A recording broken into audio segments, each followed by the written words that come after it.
Good afternoon, everyone. We are live with a city council member. He's part of the AFD, the Alternative for Deutschland. His name is Dubravko Mandic, and here is his YouTube channel here. If you'd like to find out more about him, we're going to be talking about the situation in Germany and the situation all across the West more broadly.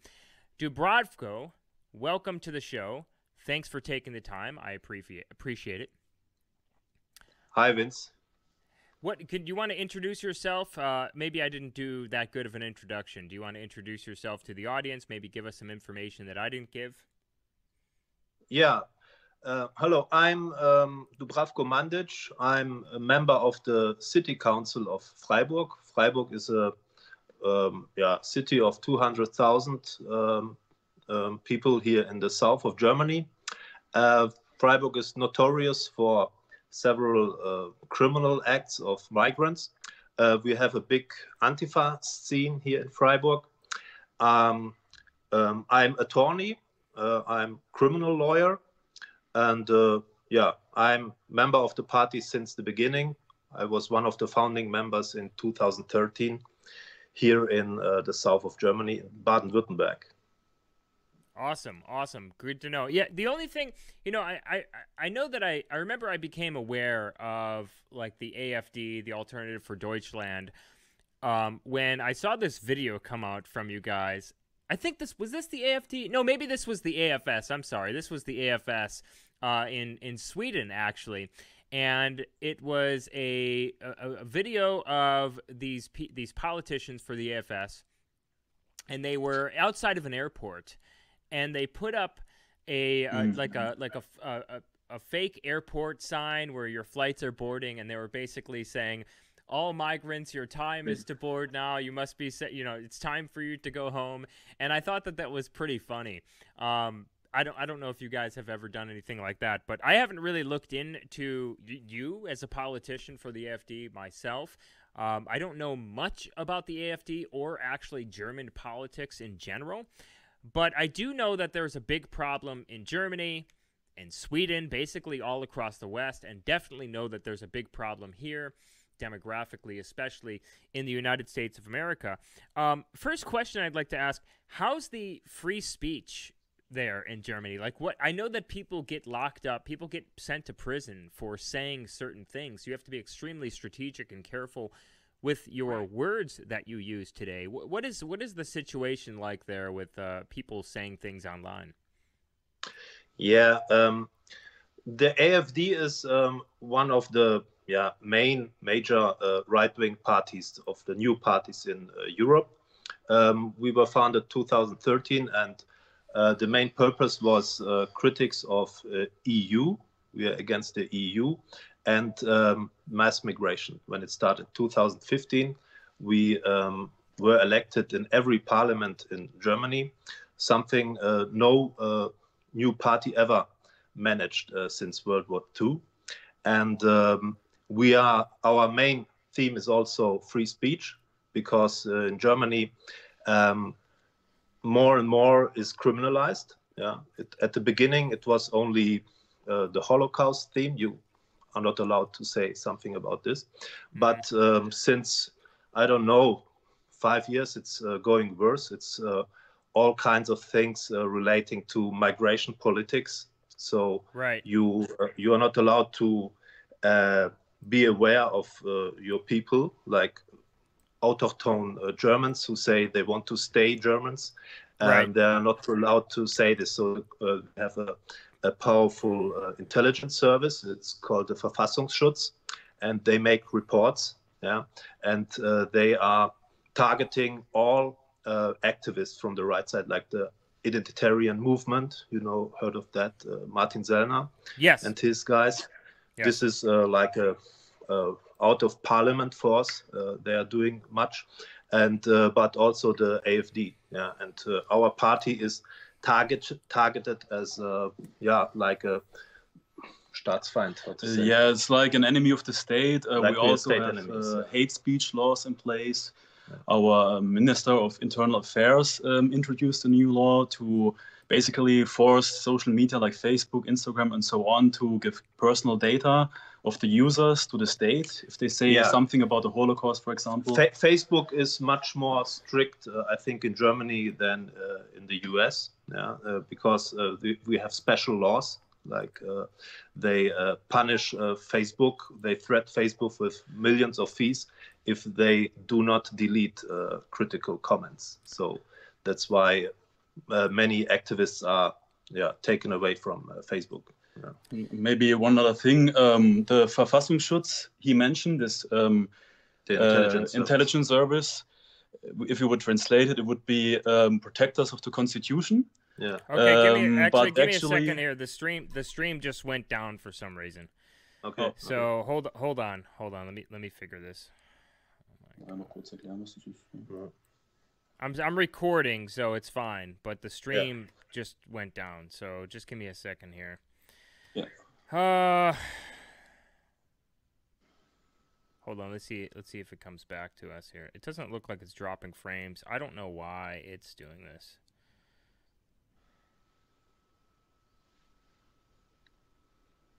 It's like buffering and freezing up on my end too.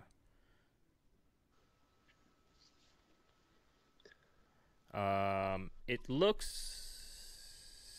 like it might be back. So I think we're I think we're good. So what is the situation in Germany in regards to like demographic change?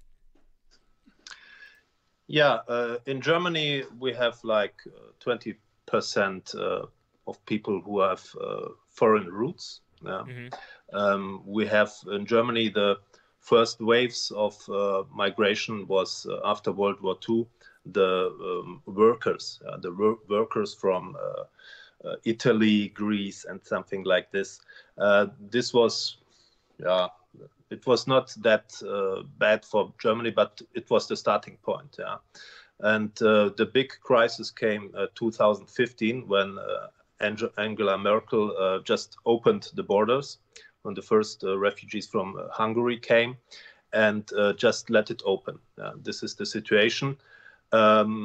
Everybody can come here and ask for asylum and say that he has problems in his country and he will stay here for many years. He can make an asylum proceeding, and now laws are changing, and even if he gets rejected, he gets opportunities by working or something to stay here.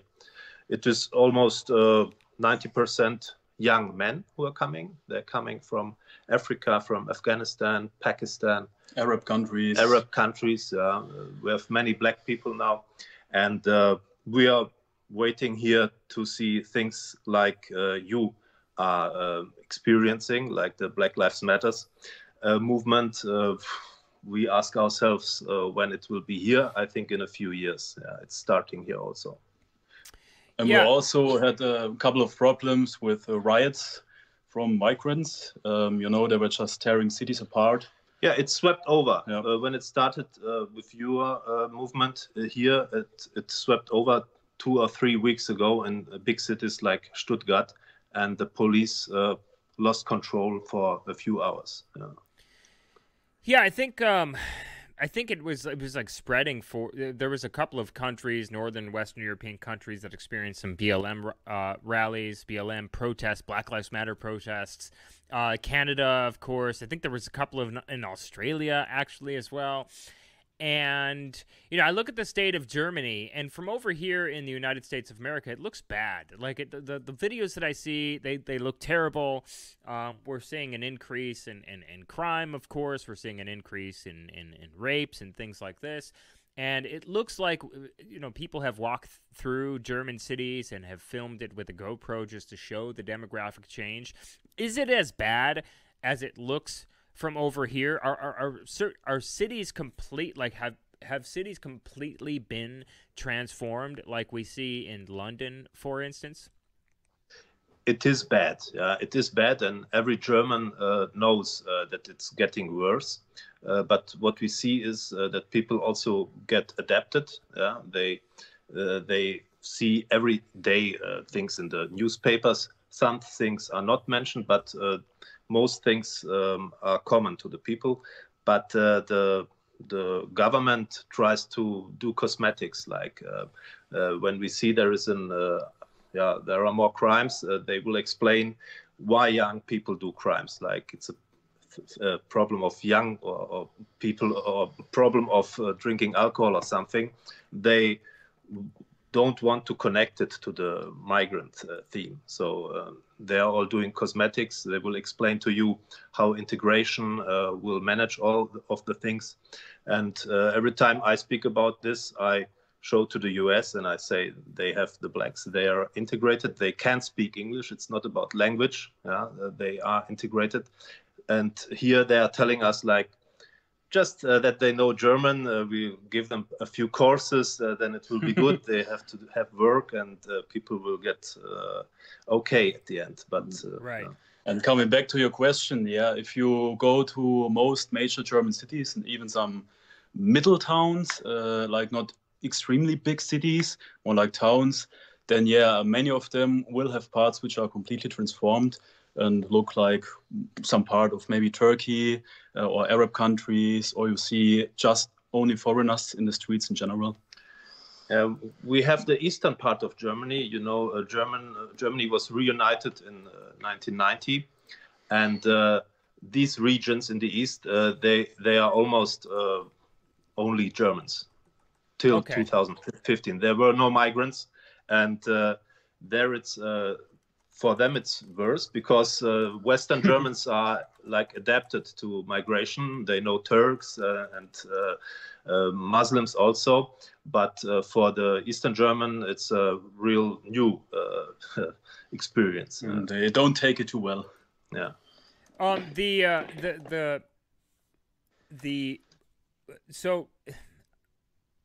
2015 migrant crisis.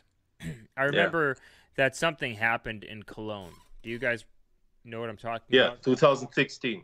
2016, right? Something happened in Cologne where it was during New Year's Eve, and the reports that we got here, and I'm not sure if you got these reports over there because I know a lot of news is suppressed in your country, but the reports that we got here was that there were over 1,000 women who were sexually assaulted on New Year's Eve as these migrants just rushed through Cologne.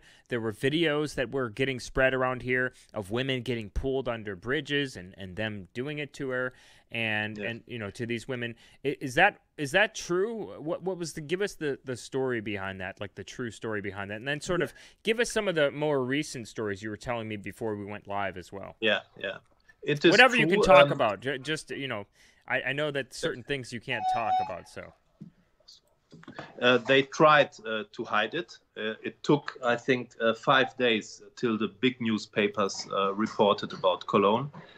It was a bouncer, a Croatian bouncer who was at a VIP hotel, who was at the door, and he was the one who went on YouTube the day after or in the same night. And that's why they couldn't suppress it. But they tried to suppress it. They try every time to suppress when there is bad news, when their story is attacked, but they can't hide it. And what we saw is this happened to the girls, but what did they do?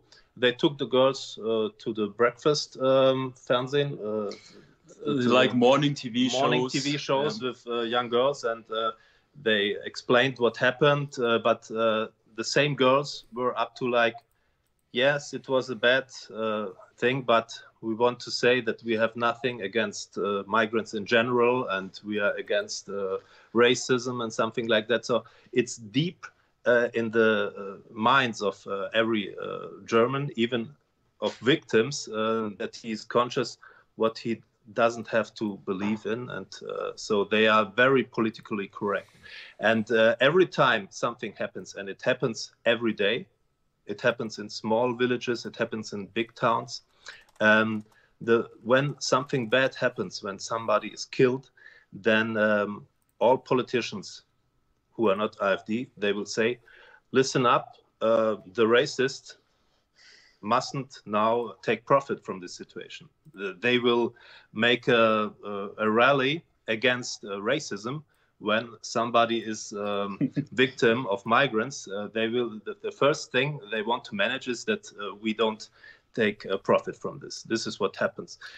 We had in Freiburg, I organized a rally 2018 when there was the rape of a medicine student, a girl from whose parents are also politically active in the migration theme. This just happened, right? This was the 11 men who were just convicted of the gang rape? No, this was the rape of 2018, and we made a rally then, and we had 2,000 or 3,000 Antifa activists against us. We were 300, and yeah, the only thing they did after that, they said, okay, we need more police and things like that, but nothing really changed. And 1 year later, there was the group raping in a techno disco.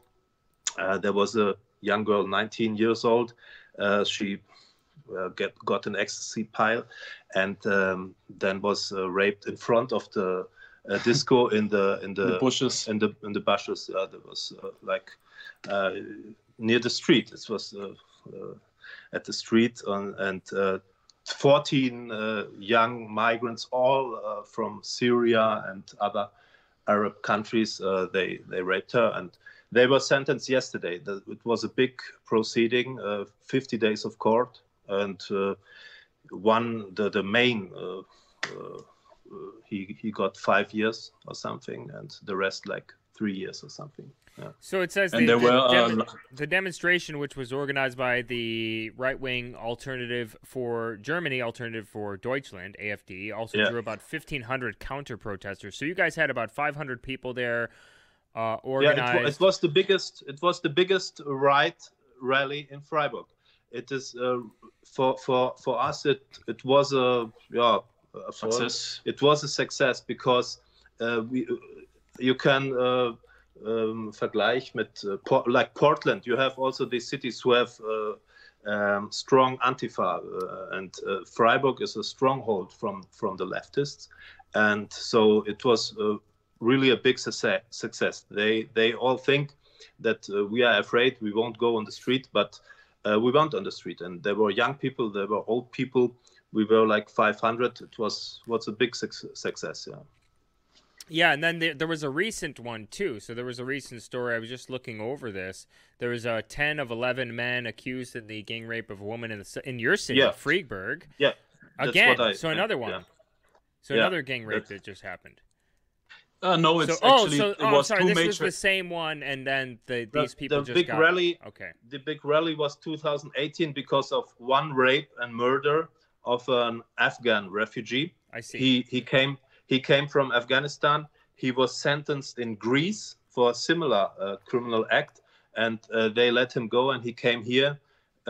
He was like a minor. He was treated like a minor, even if he was, I don't know, 25 years or something. He lived in an Afghan family who got 2,000 euros every month for him, so that he has a cool life.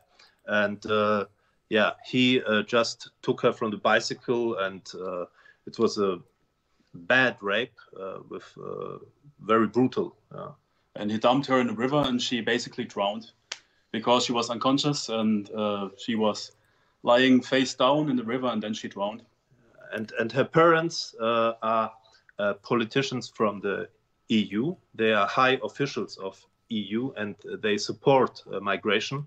And the killing of their own child didn't change their minds.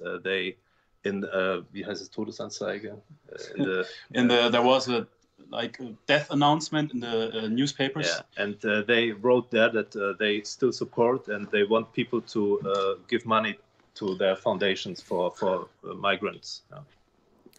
Yeah. How is AfD doing? How is the party AfD, Alternative for Deutschland, doing? I know that you guys in previous elections have gained percentage points. How is AfD as a whole doing, and what do you expect for the future of AfD?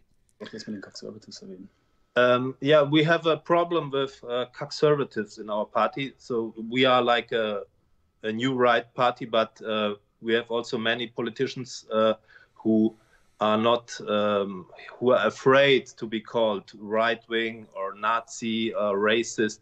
So and they want to cooperate with the state, with our enemy parties, and they are bremsen. Yeah, we can't develop like we could. Yeah, so we can't do everything and what is necessary. Actually, it's the same problems you have with the Republicans in America and the US. Okay. Like, you know, these people like Charlie Kirk from Turning Point USA or Ben Shapiro, who claim that America is just an idea. If you have a written constitution, then everything will be fine. And it's basically the same with Germany. We have our constitution, which is called Grundgesetz, and they say as long as we have that and we can teach the migrants to somehow learn to follow our constitution, everything will be fine. And it's much about how to say things. Yeah, this is we are our party is talking a lot about what is possible to say and what not.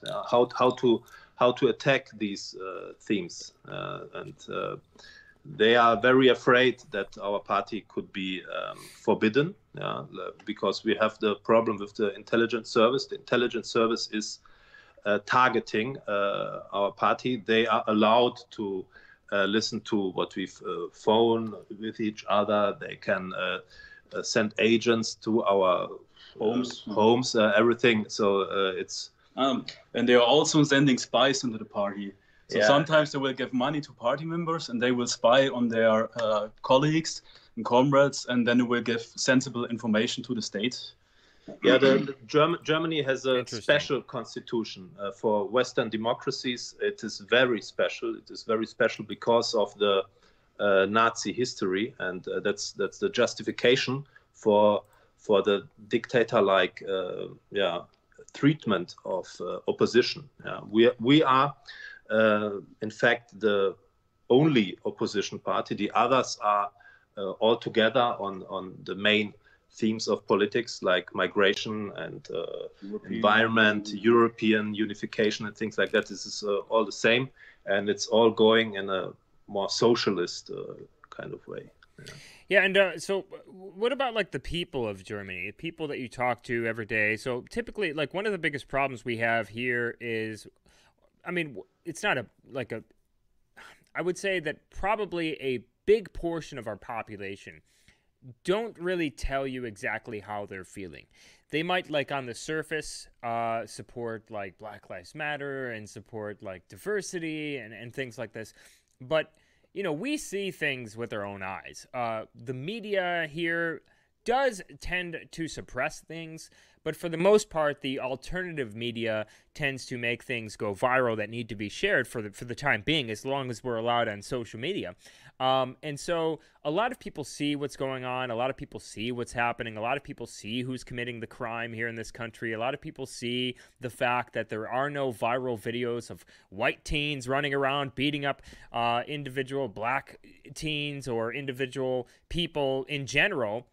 But you have a lot of the reverse. You see who's committing these interracial crimes. We see who commits the highest rate of crime here. We see who, how America's going to turn into by looking, how America's going to look in the future by looking into, certain neighborhoods across the country and how they look with certain demographics being the major population of said neighborhoods, and how America is going to look in the future as a whole. So a lot of people see these things, and I've talked to a lot of people, and they tell me, listen, I know you're right, but I can get in trouble for saying things, or So what are the opinions of the? Do you sense a potential?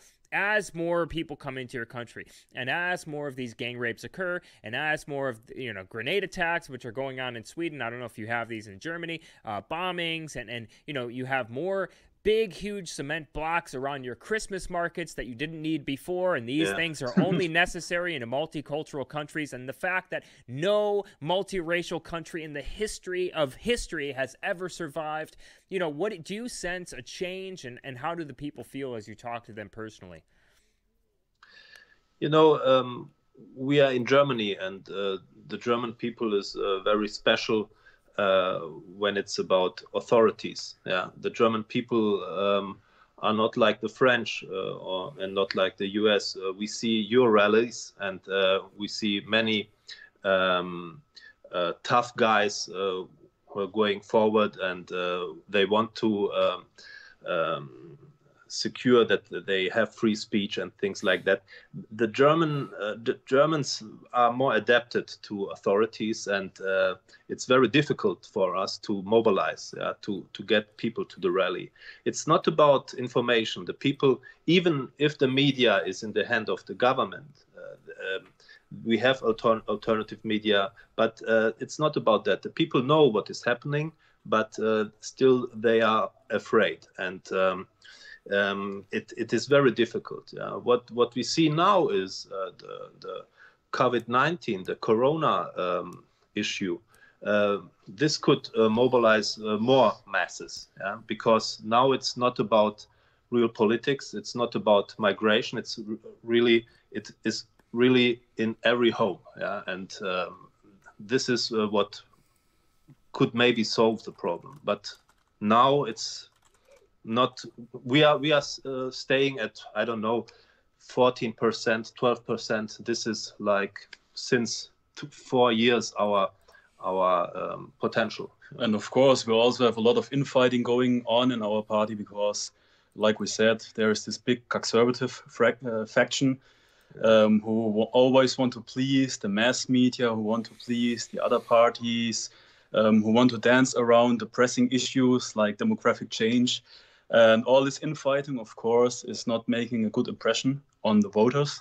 And so we get punished for that also.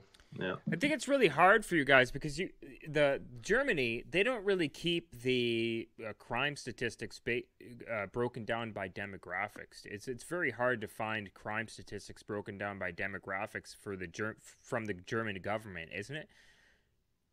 Yeah, we have the crime statistics, and you can see that the crime rates in violence, all what is connected to violence and sexual assaults, it is rising since 2015. But on the other hand, you have criminal experts, professors who go to the television and they explain how crime is decreasing since years. So I don't think that the German people they go to the 1990s, which was the highest point in crime for many Western countries. It was high in Germany, it was high in Sweden, it was high in Australia, it was high in every Western country basically in the 1990s. It was higher than it is today. And so that's what they use to, right. Yeah, and they also use a lot of tricks, like, for example, if you have a city and the crime statistics, they mash up all the crimes together, like small felonies and stuff like that.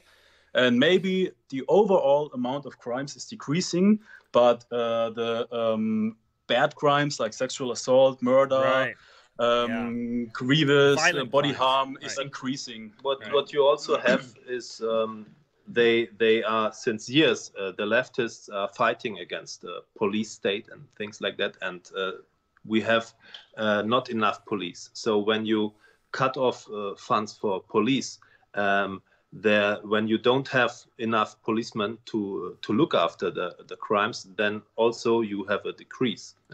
That's technically how they do it. And many people are also afraid to go to the police. For example, if you get assaulted and then you go to the police and you are just going for counseling, then they ask you who are the perpetrators, and you say, maybe Arab descent, like brown people, black hair. The chances are very slim that the police will be able to immediately do something about it because there are just so many people and it's very hard to pick them out, you know? And you have the clan crimes in cities like Berlin and Cologne. Also, you have these Arab clans, big families who are now running the city. You know, they have big influence also, and also police is afraid to go after them.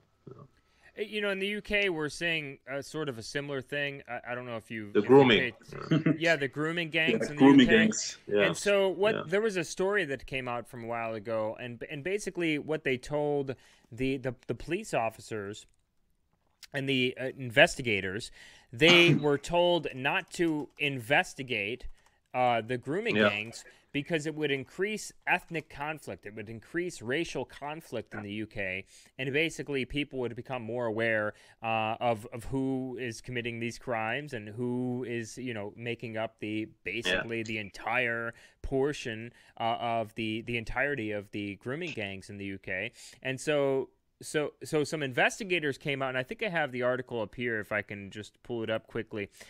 Some investigators came out. Where is it? Here it is. It says, this is what the headline reads. It says, Asian grooming gangs, grooming gang, roam free because officers were told to find other ethnicities to investigate, detectives claim. Now, to me, I don't know if you guys can say this over there, but here, I'm just going to say this. This is inevitable ethnic conflict. You're going to have to appease to all these different cultures and all these different races, and the majority culture, the majority demographic, as it declines in birth rates and as it declines in population percentage, is going to be the one that's ridiculed, the one that's called racist. And these things are going to continue to increase. And it doesn't matter which country you look at. Like here, we have a big problem with the media not admitting who's committing the crimes, but you can easily find these statistics. Like these statistics and this data is widely available. So here with like police shootings, we have these big BLM protests going on right now, and they're protesting and they're saying that cops are just hunting down black people and killing them. But the truth of the matter is that there have been like dozens of scientific studies done on this, and they say that when you control for the crime rates that black Americans commit in this country, there is no racial bias for police shootings, and actually police become more likely to shoot white Americans than they do black Americans. And I mentioned this. Yeah, so we have a lot of media trying to push down the fact that certain demographics in this country commit the highest crime rates. But, you know, like I said, we can look at these statistics, we can see this, and then you can look across other countries. Like Brazil has a very diverse population. It's getting more and more diverse. You have white Brazilians who are mostly – there's a big German population. There's like actual German cities in the south of Brazil. I don't know if you guys know this or not. They celebrate Oktoberfest and things like this. But there are white Brazilians who are like German population and Portuguese population or Italian population. Then you have like the Browns, which are considered mixed. I think they're called Pardos. And then you have the Afro-Brazilians, and you have immigrants from Japan who speak Portuguese. They're Brazilian, but they speak Japanese. I mean, they're Japanese, right? Fully Japanese. And the Japanese, the East Asians, they commit the lowest crime rates. The whites commit the second lowest crime rates. The browns, the mixed, which would be like equivalent to the Hispanic demographic here, commit the third. And then so on. So it matches up exactly in every country you look at. And it's like, we see this. Like, we see this. Why are we accepting this? And I think a lot of people are, like, lulled to sleep by the mainstream media and believe a lot of this stuff because the mainstream media hides it. The Germans know that because before the AfD was founded, it was founded in 2013. 2 years earlier, there was a famous banker from the Federal Reserve Bank of Germany. His name is Thilo Sarrazin, and he wrote a book about. It was called "Germany is destroying itself. Is destroying itself or is fading away." And it was a more scientific book, and he analyzed how different migrant groups developed in Germany. And his analysis was very cruel to the leftists because he showed up that Muslim migration groups have a special development, and like Eastern Asian, they are developing better. They do not much crimes, and then the discussion in Germany started. It was a big discussion, and that was the point when surveys were done, and 20% of Germans said we want a party right from the mainstream. Yeah, this was the birth of our party. Yeah, so you can say that the Germans are very aware of the problem since many years. What is so? I guess we'll just end on this. What is the future of the AfD? Because I don't think that you answered that. Like, because I keep seeing you guys are like hitting like 10%, 12%, things like this. What do you think that the future is? What is it? Does it look like it's going to be on the upswing, or do you think? I know that you guys want to say that, but the question for me is not if we get 10% or 20%. The question is who in our party will take advantage, because we have the conservatives who will destroy everything. When they manage to control the AfD, then you will have a coalition with the other mainstream parties, and all was then is lost. All is lost. So, but if we manage if the right wing in the AfD manages to stay in place, then there are much chances that we will change the system. But it's very difficult. And there's also the meta-political battle we have to fight. It's not just about gaining seats in parliament. Yeah. We saw this in other countries. They had seats. You saw it in Austria. Yeah. You saw in Austria the FPO. They were in the government also. But when an AfD politician, even if he would get now in power, he's like an alien in the whole system, because the minds of the people are not changed. So we have to fight like the identitarian movement. We have to fight for the youth. The young people only can change the whole system. Yeah? If it stays like this, the leftists they have the power in all all institutions, media, culturally, cultural elites. The cultural elites are left. Yeah. I understand completely. I mean, a lot of countries have the same thing. A lot of parties who are trying to become like a true right-wing party have sort of like the same people who attempt to co-opt the movement. There's a lot of people here, like with America First, there's a lot of people that are trying to co-opt the language, and, they sort of see where this is going. And I think a lot of people in America are beginning to wake up. I wish the best for you guys in Germany. It's honestly sad. I mean, to see what's happening in Europe, to see that, a romantic trip to Paris, France is no longer going to be that romantic, and you'll have to be on your heels all the time, looking around. And they built like this wall around the Eiffel Tower at one point in time to sort of block off the migrants from sleeping under there. And it's just, you look at these different cities, and they've just been turned to the cities and the countries that they've come from, which is inevitable, and this is something that we've been talking about for a long time on this show. It's just very sad. Definitely praying for you guys over there. Hope you guys do well in your next upcoming battles. Maybe, hopefully, soon we'll see some bigger rallies than we saw with the 500 protesters that partook in that rally a couple of years ago.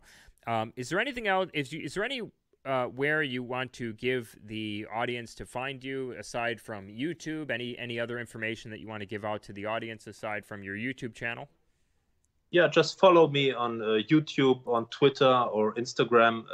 You can find me by my name, Dubravko Mandic. And what's your Twitter? It's just Dubravko Mandic on Twitter? Yeah, I think so, yeah. Yeah, it's also Dubravko Mandic, yeah. Okay. Got it. Perfect. And, well, is there anything else you want to leave us off with? Anything that you think people need to know? I think it's maybe important to know that we are not alone, and that the problems are very similar in Europe and the US. That there's also always some kind of exchange going on. Maybe some leftist universities in Germany cook something up in their minds. They export it to the US. Then It gets worse in the US, and it gets re-imported to us. So we have to be aware of this cultural battle and meta-political battle, and we should also be in support of each other within our possibilities. You know what I mean? So we also hope that the situation will get better in the US, because there will always this effect that it will also influence other Western countries. Because people will see, but the US citizens, they are doing things differently. They are start to become more patriotic, and maybe this will inspire Westerners throughout the world to the Trump effect. Yes, exactly. Yeah. To join. Yeah, we see this in Poland. Movement. We see this in Hungary. We see this in a couple of other Eastern European countries. There are some things that are happening here in America. I think that it's accelerating. Probably as fast or faster than a lot of the accelerationists wanted it to accelerate, just by itself, just like normally. And I think this is probably waking a lot of people up, honestly, a lot more people than it would have if nothing happened and if we just continued on with the status quo as normal. But hey, thanks guys for coming on today. I really appreciate you reaching out to me and Thank you. Setting this up.